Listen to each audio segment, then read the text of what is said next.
Hello, and welcome to the Inverted Castle, a Metroidvania podcast. I'm Psychic Thomas Blight. It's the same as regular Thomas Blight, but I'm also psychic now. And with me is a random man I found in the desert, Eric Fox. Hey, Tom. My sensors are indicating a game introduction in the next section. Do you want to maybe handle that? And we're talking about Metroid Prime 4 Beyond, the Beyond Meat of Metroid Prime games. I don't know where I'm going with this. It's a meat alternative that's just as good. Yeah, I mean, a lot of this game is unflavored tofu, so I think you're pretty much right on the money. Getting right to it then, huh? I mean, this came out, I don't actually remember the exact day. Whatever, it was December of 2025. December 4th, I believe. Yeah. My sensors are indicating that it was December 4th, but I would never try and correct you. Are you going to do this the whole God, no. All right, Fee. Oh, man, yeah, no. Speaking of comparisons to Skyward Sword that are not favorable. Fair. Yeah, I mean, published by Nintendo, developed by... I mean, its development was kind of tortured. Yeah, it was Namco Bandai, I think, at first. Then that got thrown in the dumpster, and then they gave it to Retro, who probably had a really tough timetable. Yeah. If I had to guess. Yeah, returned to Retro Studios, the ones who did the first 3 Primes. And yeah, getting right into the opinions, it's... I don't know. I also don't like Prime that much. Yeah, I think this game is showing me what people who don't like Prime games see. So, it's fine. I definitely have some design complaints, but nothing that actually bugged me that much. It's just kind of mid. That's the thing, is that if faint praise is damning, I'm about to send this thing to super hell. But overall, like, it's a lot of things that are just kind of empty, or they've added stuff that don't actually add anything. I think the core gameplay of shooting stuff is pretty good. Like, I think that's the thing. But it's, like, not really better than it was the last time out, which was 18 years ago, and everything else kind of is, I wouldn't say disappointing, because everything we had seen of this game prior to it launching, I had my expectations way down low, and boy, were they barely met. Yeah, I mean, I basically just didn't pay attention to things and only heard them through the grapevine, and I was like, whatever, it'll probably be fine. And honestly, from the things that I heard, I thought they would execute it a little better. Which one specifically? Just like open world in general, I think could have been better. Yeah, if there's one thing I can say is not so much faint praise as actually, like, how did this happen, is probably the worst open world I've ever seen in a video game. Yeah.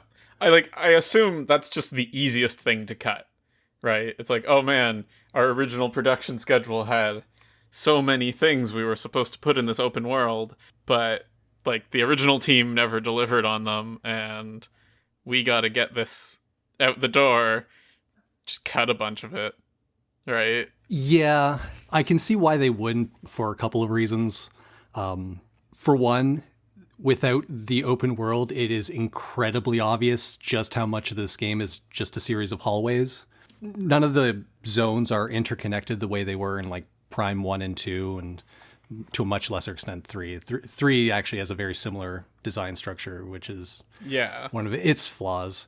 But no, these are bespoke zones that are themselves just kind of hallways that wrap back around on themselves. It's barely a Metroidvania if you take out the open world part of it, I guess. I mean, like, yeah, we've never been the strictest about, oh man, it's gotta have well interconnected zones instead of an overworld, right? Yeah. We don't particularly care about that, so in that way, didn't bug me. But for some people, that is like the big complaint, right? Yeah, for me, it depends on how well it hides it. And specifically for this one, in the zones themselves, there's really not even like the hub and spoke model of level design. It is really just a hallway of set pieces that sometimes you fight your way back out of, and sometimes there's just like a shortcut back. But the exploration is very lacking overall. and that would not be helped by them removing the one bit of vaguely open-ended design there is. Yeah. The second bit is that the only real distinguishing gameplay element of this game in comparison to what came before is the bike. Everything else is just the same stuff we've seen before, but flavored as psychic, as you alluded to in your opening there. Yeah, I mean, that's a little harsh. There's also the control beam. I mean, that's like the bug from Skyward Sword. Yeah, that's fair. Yeah, controlling a little thing, a beam in slow-mo.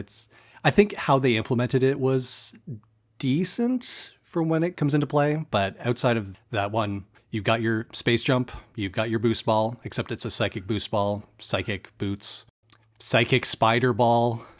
Sometimes you open doors with your mind. Yep.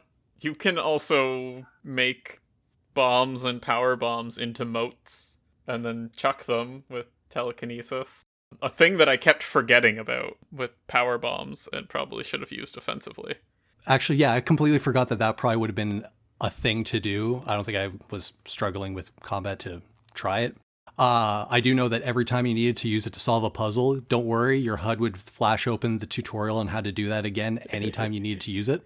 Yeah, and I also wonder if that actually kind of constrained their puzzle design, where, like, now they have this thing where, oh no, we have made the solution to anything, make a mote and throw it.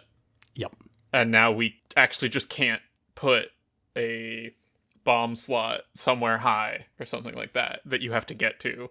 Maybe that's not that big of a deal. Yeah, I think it's how you present it, but also that does seem like a bit of a difficult thing to make an interesting puzzle around, because once you know you can use it, it's either like, do you remember? Okay, then you have the key to make it go. But yeah, I feel like, yeah, like gamers never look up, so putting anything above the head is always a risky business. Fair. Speaking of like never doing something, my silly thing that I did is that I constantly forgot the control beam existed and ended up struggling my way through the first part of this game and being like, why is this so frustrating? And then later being like, oh my god, I was supposed to be using the control beam. How did I even beat that boss? You're not supposed to be able to, because the control beam freezes time essentially while you're guiding it. And so it's used to like hit several targets in a row that would regenerate otherwise. But I guess you're just so crackerjack at like rapid firing things. I'm not sure if you're like what control style you were using. The thing is, I was not crackerjack at rapid firing things. It was frustrating. Well, you clearly were able to do the control beam skip in case that's ever a speedrun strat. But I did beat the boss of Fury Green without using the control beam and went to the drone in Volt Forge. Yes. And was having a very frustrating time. And I was just like, what am I missing here? And it's the control beam. The control beam was what you were supposed to do and not just try to pick off the targets in real time that are spinning rapidly. Yeah. I'm not sure what to say because the way I play, I was in Scan Visor all the time. And being in Scan Visor, your normal attack then turns to charge the control beam. So I was constantly accidentally charging the control beam when I want to switch to combat. So, you know, sometimes you're just dumb enough to be smart. Fair. I also was reading some other people talking about this and people being like, oh yeah, you're supposed to use the control beam on the teleporting robot. Or, yeah. I don't, maybe not supposed to, but it is an option. And I was like, huh, never thought of that. Never thought of the thing that moves too fast when you try and shoot it to stop time?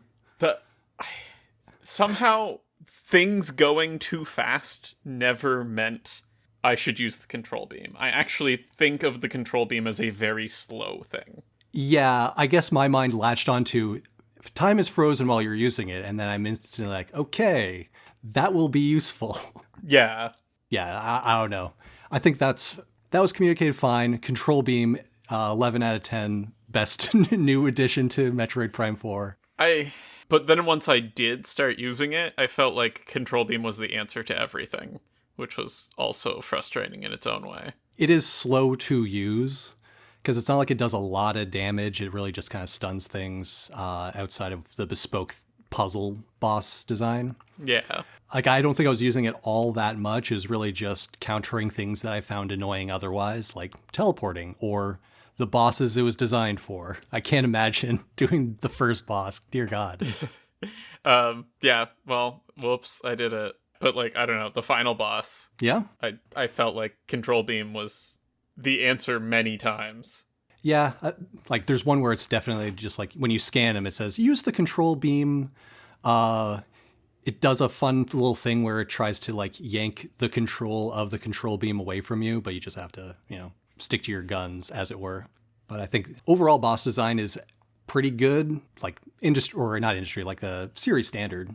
Nothing too out of the box crazy. The thing about the game is, like, nothing was terribly surprising or inventive, innovative. I don't know. I also didn't actually care that much for the sub-targets gameplay. Maybe I would have if I used the other control scheme, but I was using a Pro controller the entire time. Gotcha. I was not. So it's just, like, actively kind of annoying to not be able to look at the thing that I want to shoot directly. Right? This is not how I use controls usually. I've always been a fan of the Wiimote gameplay that Metroid Prime 3 had, and then got backported with the collection.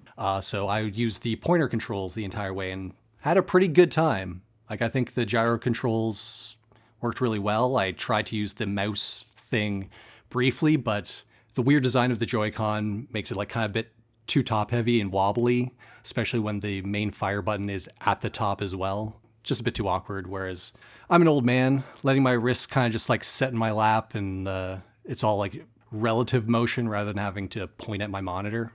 It worked pretty well, I gotta say. I'm not sure if other people had problems with gyro aiming, but I thought it worked probably the best here than it ever has. And I did not have the problem of not looking at what I'm shooting, I guess. Yeah, I don't know. I mean, it mostly came up as a problem when I was attempting to do something where the answer was control beam.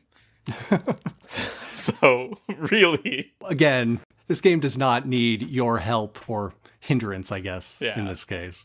But it was still like, I don't know, can't I just target the weak points instead of targeting the center of mass and then angling to the side to shoot the weak point? Yeah, I can't imagine that'd be very cool to do dual stick aiming. Yeah, maybe I was just too stubborn and I really should have switched the control scheme up. Yeah, I don't know. Like, had you played back in the Wii days or whatever, any games that use, like, pointer controls like that for shooting? Yes, and also when we played Prime 1, I actually played it on Trilogy using the Wiimote. Oh, okay. I completely forgot. Like, I played the original on the GameCube controller. Naturally. But when we replayed it, that's what I used. I found that scheme fine in Prime 1. Yeah, and Prime 1 doesn't even, like, it wasn't designed for it. I mean, that's probably one of the things of, like, I don't know, I never played 2 and 3. So maybe 3 I would have been like, ugh, why is it making me aim to the side? You might have gotten a little bitter about it. Yeah. You're not wowed by the whole, I can shoot and, like, look in 2 different directions. Crazy. Yeah, but I guess we should probably actually summarize the game. Yeah, sure. Samus is on a planet that died. The remnants of the once great civilization made her a chosen one. A Chozo one, in this case. Yeah. Green energy made everything shit. And so you got to find the 5 keys in 5 different elemental zones in order to access the teleporter and get off this place with the accumulated knowledge of the Lamorne people who originally inhabited the planet of Viros. I kept thinking of it as Viewros, extending it out. I don't know. Viewros? But, whatever. It doesn't matter. That reminds me of a dumb complaint I have. Sure. Calling it green energy makes it sound like this is some kind of weird oil and gas industry propaganda. I knew one of us was going to bring this up. What? Like... It's so weird. Give me some, like, science fiction-y word. Why does green energy sit in the same series as Phazon and Debesium, or whatever they called the things that you can only power bomb. Yeah, green energy is the new Phazon. Effectively, it is the weird alien MacGuffin energy that corrupts everything. Well, except it doesn't. It's like neutral powered.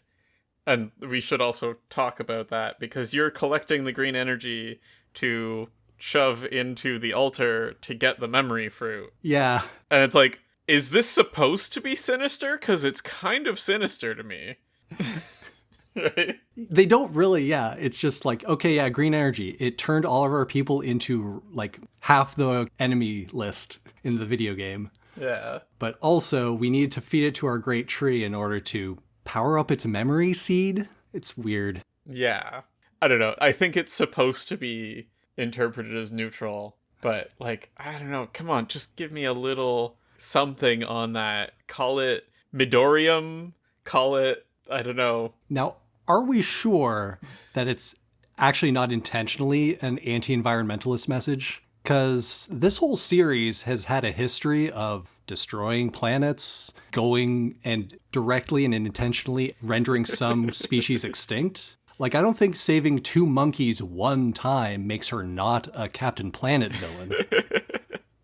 I mean, I feel like that at least one game is about the consequences of what happens if you wipe out what you thought was a completely killable predator. Yeah, and so you wipe out the new killable predator, which I guess neither of them worked because Dread happened, but regardless.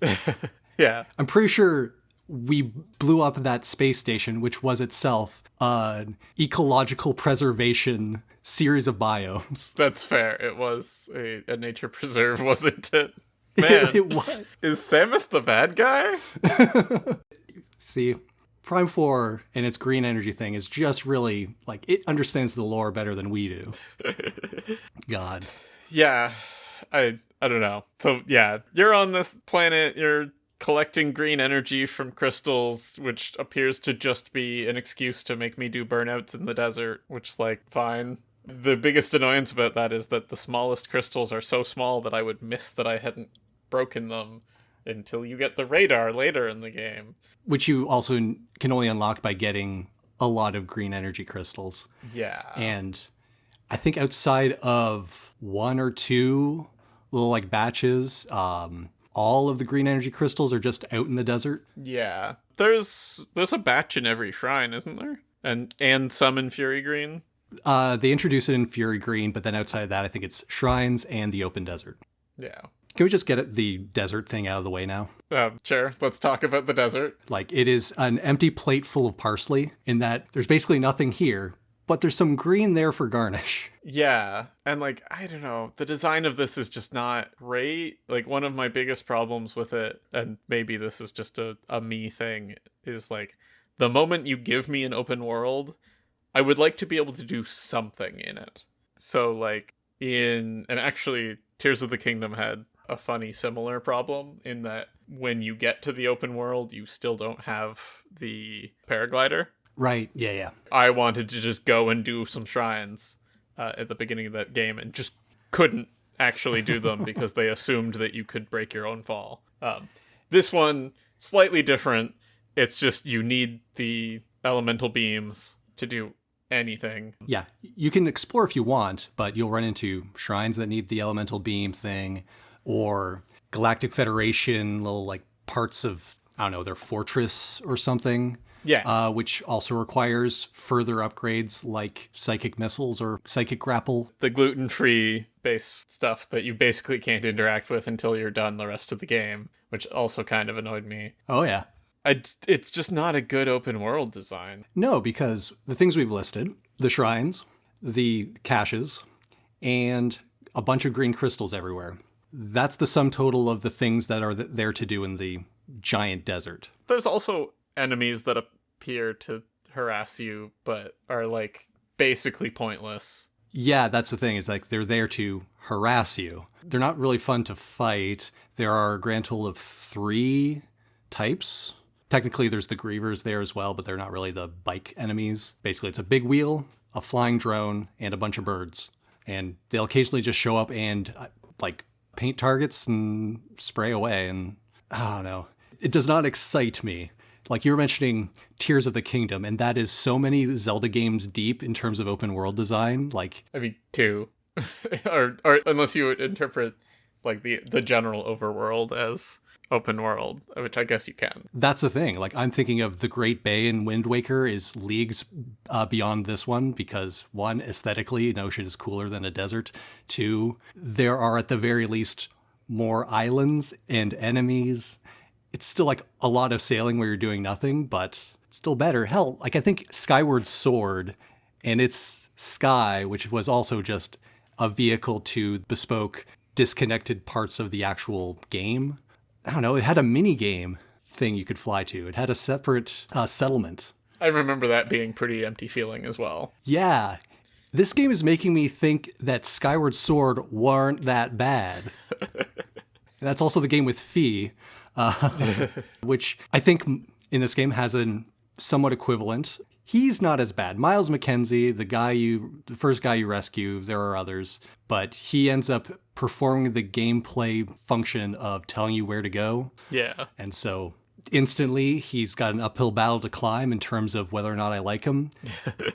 He ended up just being kind of fine. I find it hard to hate a character who was really more or less shafted by the writers rather than anything he himself did. He's fine. It's just like the hints, especially with the open world, is just kind of funny, where it's like, no, I just wanted to do some crystal burnouts. Why are you insisting on telling me where to go next? Hey, Samus, there might be a Viola upgrade back in the Volt Forge. Maybe check it out. Hey, Samus, you've sure got a lot of green energy crystals. Why not come back and check them out? Yes. Although, another open world design complaint. Yes. Base camp probably should have been in the center, or center-ish, right? It doesn't make a ton of sense to go back there, and it makes you go back there a bunch of times, and it's just like that trip is not interesting or fun. Yeah, this is an overall design problem I had, which was every elemental beam upgrade. Like when you get the chip for it, you don't get the beam upgrade initially.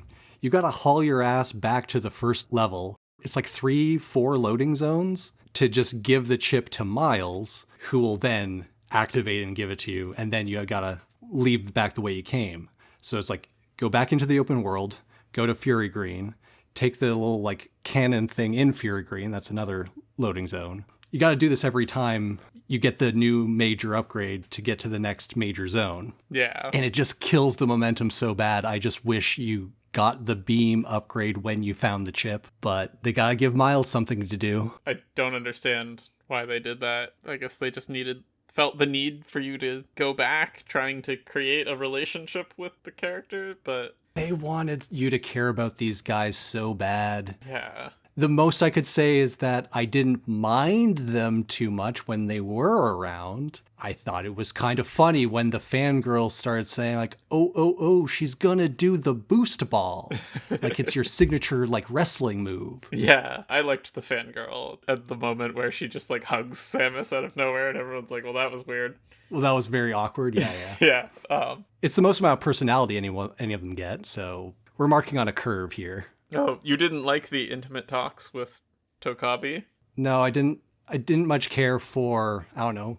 He's like a Christian hunter who did some weird, like really bad stuff in the war that he's not going to speak specifically on. But he is going to tell you that you're a true good hunter. I love these talks, Samus. Samus says nothing the whole time. Yeah. None of the interactions with these characters, she says anything. Like, Yeah. Actually, I really wish that because this game is all about psychic powers after you get your gem embedded in your helmet, they should have implied that she's like telepathically interacting with these characters so we don't hear her, but at least then it would be, there's a reason why they're like, okay, I gotcha. Like some amount of interaction other than a weird look at a helmet and then, okay, well, I'm just going to assume you're going to do the thing I told you to do. Yeah, I don't know. I actually liked Tokabi more before the fireside talks. Also, I don't know if I just sequenced things poorly. Are the fireside talks only available once you need to get the mech? Yeah, they do not become available till basically the first fireside talk. You find him and then he gives you the chip, which you need to go back to Miles for. the teleporter chip so that you can then start warping mech parts back. Like, that sounds cool. It's really just the key to access the final dungeon. Yeah. Until you do that once, he will not appear in any of the other Fireside parts, and you have to keep reloading the open world to get him to the next one. I was very confused when I unlocked the like drone that tells you where all your missing items are, and it kept showing those little rocky alcoves. Oh yeah, I did that too. And it's just like, well, there's nothing here. Do I need to ramp on top of it? I can't be missing any items. This is the end of the game, and I just had not found the first Tokabi chat. Yeah, and like some of them have aggressively climbing unfriendly geometry where it's like, wow, you had to try to make this something I couldn't stand on. Those would have been much better if they were peppered throughout, right? Yeah. If after you met him for the first time, then he started appearing. Yeah, and also, it's a pretty big open world. Like, there's a bit of a distance between them. He doesn't have to only be at one. You could have made it so that, like, he's at all of them, and then it's just a sequence of wherever you find him. It's true. Sure, he can teleport to the next one. We're not dealing with particularly hard science fiction here. You've got a magical psychic gem in your forehead. Maybe the green energy did it. Speaking of the psychic gem and the green energy, at some point the lore entries establish that the cause of the Griever incident was that they stuck the psychic gems onto everyone who didn't have a psychic gem, and then the green energy shower caused them all to evolve different. Yeah. Did they ever have a thought that, like, are we gonna fuck up the chosen one? The same way? Yeah, it's not like there's green energy hazards or whatever. You can touch the stuff, no problem. There's a couple of points where green energy shower happens and it makes all of the grievers on the overworld more dangerous, I guess. I didn't see much of a difference. It also does it to the bees. Right, it does do it to the bees. I ran past the bees. Yeah. I also started running past the bees. There's far too many bees in this game. What's with retro and bees? This is one of the main things I remember from Prime 1. They love bees. They love shockwave attacks that you jump over. It's just an enemy type that the design space of, okay, there's a hive, like a spawning point that you blow up with some like ammo, and then like a thing you shoot with your infinite ammo beam cannon in order to get ammo for, I guess. Yeah. It's a way to provide like an ammo resupply. It's similar to like those holes in Super Metroid that just constantly spawned bees. Like you couldn't blow those up, but they're there to replenish. So I think similar, but mostly in this, they're just annoying. Yeah. I don't know. I mean, so we've complained about the open world quite rightly. How did you actually feel about the areas? Or did you have more about the open world? Oh, just that, like, again, going back to how there's very little to do. The 6 shrines, there are only 6 in the whole game. It just, again, making me think of better open world games like how many shrines there are in Breath of the Wild, say. But this game just does not have the capacity to really leverage puzzles in the same way. So it makes sense that there's a few of them. It's like, I got excited the first time I saw one, and then the reality of it was, it's fine. It's probably the best thing in the desert. I mean, the first one I got into, I also didn't have the tools to solve yet, which confused me because some of them have locks. Yeah, some of them you can't enter without the thing you would need, and others you can take the elevator down and get confused and then leave. There aren't enough of them to care about, just like there aren't enough scenes with the party members, we'll call them, to care about. Yeah. Really. They really try and sell a lot of those with set pieces with them, like, oh, we're fighting for our lives here against another horde of the Grievers. It's either Grievers or robots. Those are the 2 main enemy types. You'll see them 80% of the game. It's true. Maybe. Yeah. And if one of your companions goes down, you can psychically heal them now. That's not an upgrade. You just can do that. Yeah. With your gem. But you can't heal them at any other point. No, not until they collapse, I guess. And apparently, I never actually had this happen, but if you leave them too long, you'll get a game over. Oh, yes. It's very easy for that to happen in the final boss. Okay. That's digressing a little, but the final boss's lightning area attacks. I definitely had it where someone went down on the first one, and while I was trying to revive them, got hit again and game over. Ah, damn. It's just like, I don't know what you wanted me to do here, game. I guess I could have played better before this moment, and maybe that would have prevented it. Some people need to get good. You need to have already have been good, regardless. We're transitioning to something, but... Yeah. Sorry, I was trying to talk about the actual areas. Oh, right. The meat and potatoes of the game, the actual elemental areas. What do you have to say about those? I mean, they're linear. Yeah. Don't actually mind that much. I don't mind it either, but that's the thing, is that the best I can say about it is that I don't mind it. Yeah. It's a pretty good vehicle to propel you through some shooting galleries. And the shooting's pretty fun. Yeah. I think the elemental things work pretty well in terms of some things are going to be weak to other, like fire makes sense to shoot them on the ice guys or the plant guys. The electricity spreads out, so if you got a horde of little guys or machines, that's good. Flying guys, if they freeze, they'll drop. Yeah, I kind of felt like the lightning told me it was good on machines, but in practice I preferred the ice. Fair enough.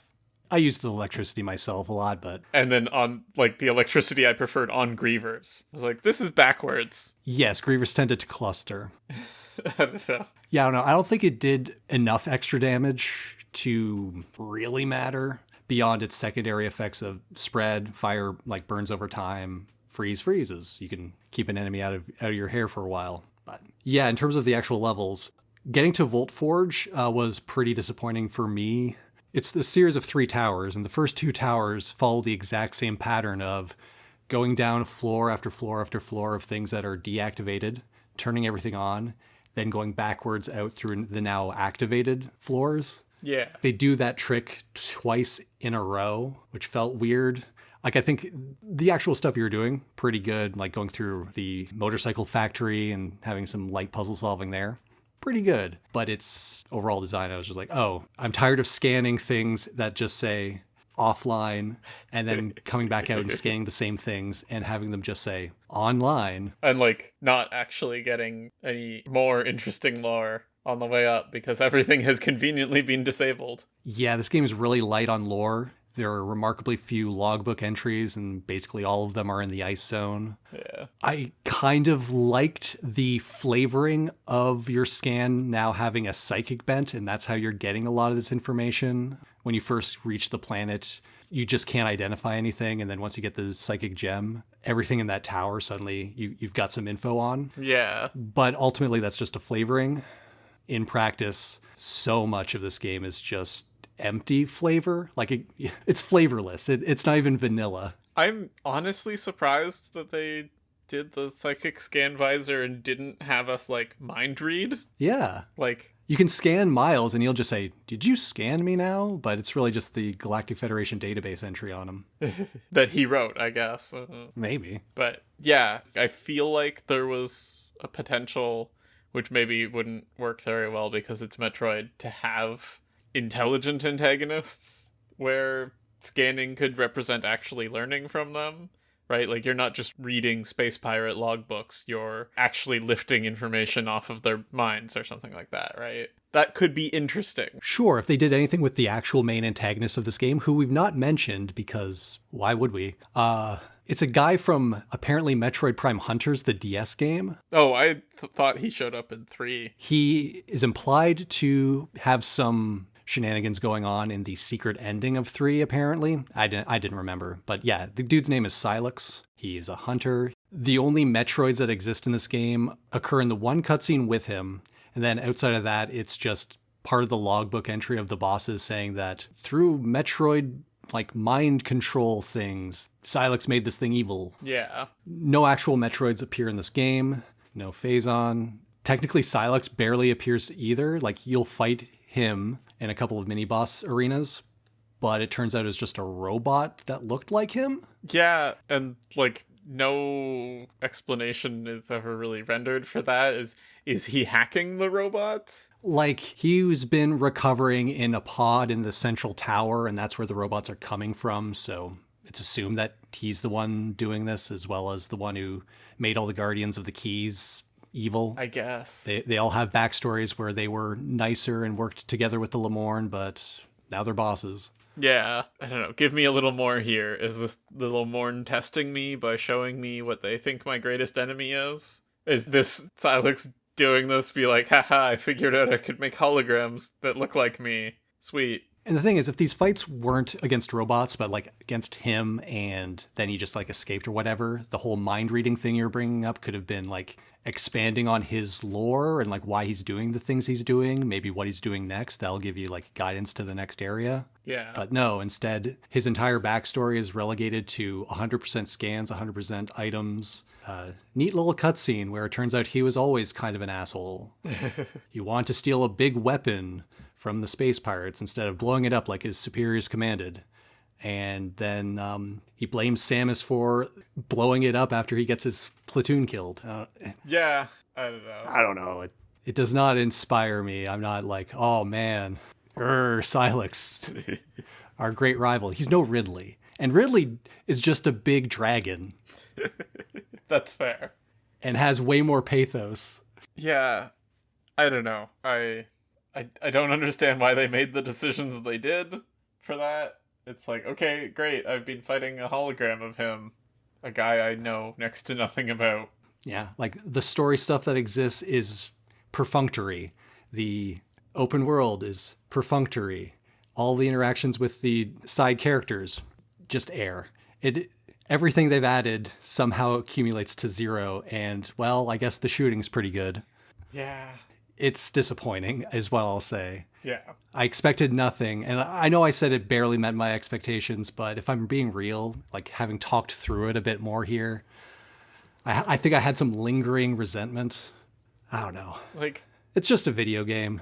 I should really just relax. Moment to moment, I actually had a fair amount of fun, right? I found there was tedium, right? And that, like, there's always tedium. Not only the chips, but also just like the point where it has you go and get I keep thinking of this as the Varia suit, but it's actually not. It's the Viola suit. The Viola hovercraft upgrade. Yeah. Where it's just like, you go there and you do that, and like, that's it. You're just like, okay, I guess I'm just leaving. I have the thing. There's no boss. There's no like... Yeah. Getting the suit or the vehicle upgrade itself, because there's just such this antipathy toward the whole mechanic, getting the upgrade itself is not enough. Yeah. It's just like, it didn't challenge me in an interesting way. It didn't expand my understanding of the zone or the world, right? Mm-hmm. That's the things that I kind of hope for when you return to an area, right? Yeah, no, it was just go back, and it may as well have gone to Miles, and then he's like, oh, I got your Viola chip. Beep, boop, beep. Now you can hover bike. Yeah. And like, same with the Spider Ball. At least the Spider Ball had talking to a Lamorne hologram. Yeah, that is true. But also Robot, best character. Robot, I guess, is the best character. He's kind of annoying to, like, direct to blow up the things in the mine. Yeah, it's fine. Though there was a funny thing where, like, I don't know, I guess I immediately go to scan things after combat ends. So with him in the mines, there was a moment where the combat ended, I scanned the thing he's supposed to smash next. Nothing happened because he wasn't yet in the mode for me to be ready to scan, and eventually he just said, scan the thing for me to do it. I was like, I scanned that like 10 minutes ago. But I thought it was funny. That it's like, I spent a little while being like, do I need to like move away and come back? Nope.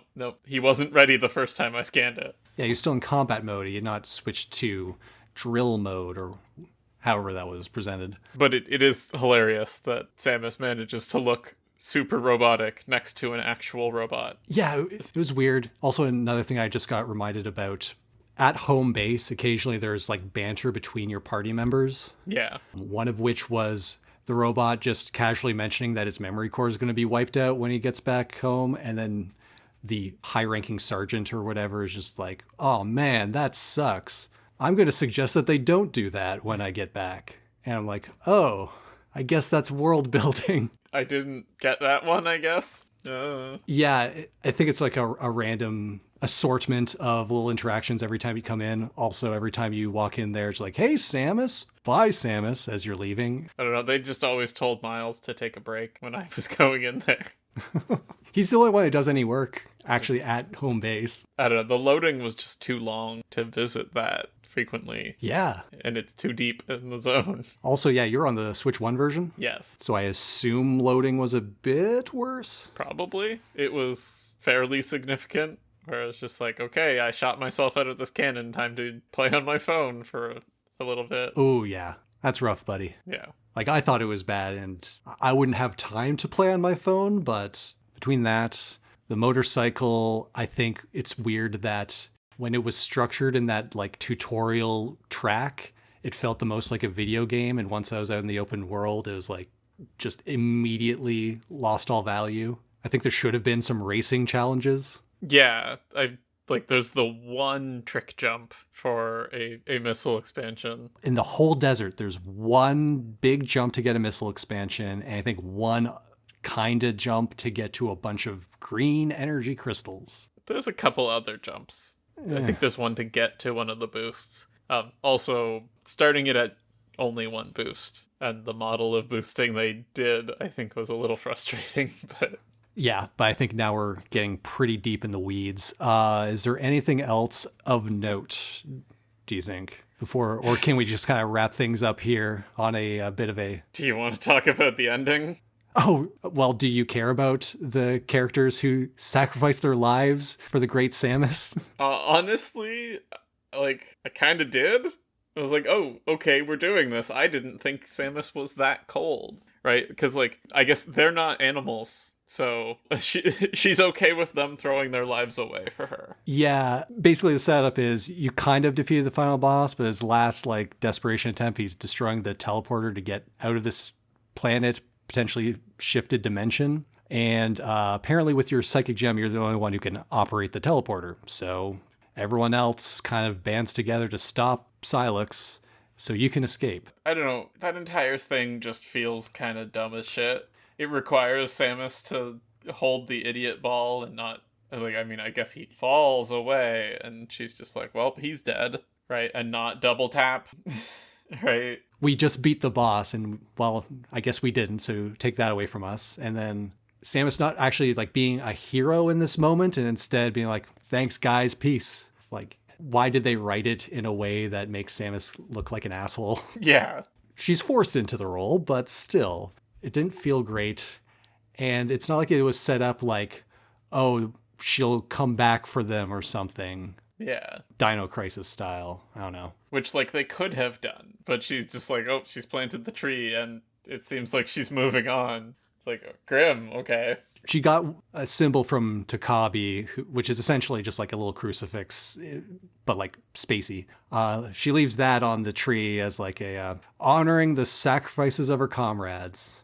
And if you got 100% in everything, she takes her helmet off, as is tradition, in order to not emote. Yeah, whoa, facial animation is expensive. That's why everyone puts their helmets on, almost immediately. Yeah, but they got some in all of the party members' introductions, as well as their big tragic ending. You get to see their faces as they talk, and it's detailed in a way that I wasn't expecting for this game. Usually it's a lot of alien creatures or helmets, so you don't really get high fidelity moving lips. But yeah.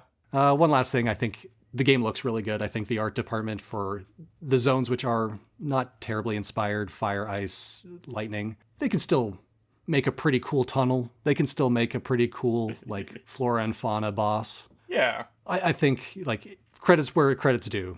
And it did look nice running at a very good frame rate on the Switch 2 and in high definition graphics for whatever that's worth. Yeah, I had no complaints about it on the Switch 1. I don't even know what the differences are. Probably not a lot, honestly. But speaking of differences, we need to correctly identify the difference between this and every other game we've played on our stack rank. Ho ho, ho ho ho. So, Tom, I know this is your second favorite Metroid Prime game that we've played for this. Yeah. But where do you think overall? That is a low bar. So I did not like Metroid Prime that much. It's actually pretty low on my list. Although Aria of Sorrow is also down there.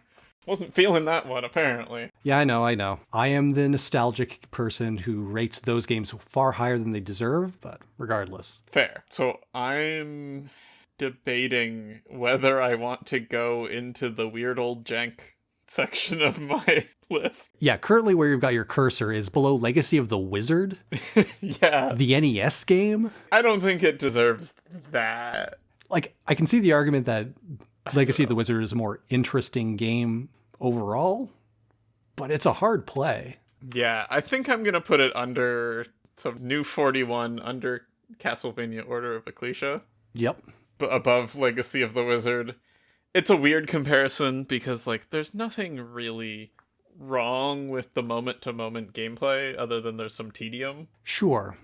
But it just doesn't inspire me. Fair enough. Your new number 41, Metroid Prime 4, Beyond. How about you? So, like you're saying, there's very little that inspires me. This is a game that I find difficult to see what would make someone play this game? Like, what is the selling point? What's the vision? In a world where you could play, say, the Metroid Prime 1 remaster, this is just a worse version of a lot of the same ideas. I'm also looking pretty low down. I was originally probably going to put it above the Castlevania DS games because those games had some really annoying stuff to me that really brought down the core gameplay. But having spoken through this, I ended up feeling a lot more negative than I came into it. And so, if I'm being real, like, there's no way it's going above Pampas and Celine. I think that game has a heart and soul in a way this game doesn't. I think it lives to beat the DS duology so far of Castlevanias, and my new number 39, below Metroid Fusion as well, Metroid Prime 4 Beyond. All right. Just above the Castlevanias, and I put basically just under the Castlevanias. Yeah, you almost convinced me to do the same, but I don't know. Like, catch me on a different day. I say different things here. But yeah, I feel kind of responsible in this because, unbeknownst to listeners, Tom had forgotten that Metroid Prime was coming out last month and actually had a different game planned. And so, in penance, I'm going to myself use my very valuable homework ticket in order to play another recent release, indie this time, Lone Fungus, Melody of Spores. Yeah. Now, Tom, you know more about this game than I do, but yeah, it was released last November. No, this one... Wait, oh, I guess technically that is last November, as in 2025. Yeah. Last November is still 2024 to me, apparently. It's December when we're talking. Yeah. And it'll be January when we release. All right. Yeah. He kind of unfortunately released it in between Silksong and Metroid Prime 4. Maybe you've heard of those big games. So I don't think he got very much interest. Yeah, and look at us. We also tackled Silksong and Metroid Prime 4 before this. I even basically pushed this game out of the way in order to be like, no, the big new release. It's Metroid Prime. You shoved it right into that bullet. Yeah. And so I feel bad. And the game also looks pretty good. And so I'm definitely down to play it next time. Yeah, we'll check it out. Excellent. So yeah, that's going to be Lone Fungus, Melody of Spores by Basti Games. If you have any games you'd like to push in front of a bullet, let us know by emailing us at invertedcastlepodcast@gmail.com, on Twitter at invertedcastlepl, never forget the P, and various other social media platforms at Inverted Castle or Inverted Castle Podcast. Oh, also check out YouTube. That is where you can just listen to us as well. Until next time, I've been Eric Fox. I've been Thomas Blight. And remember, kids, beware the dangers of green energy. This episode sponsored by ExxonMobil.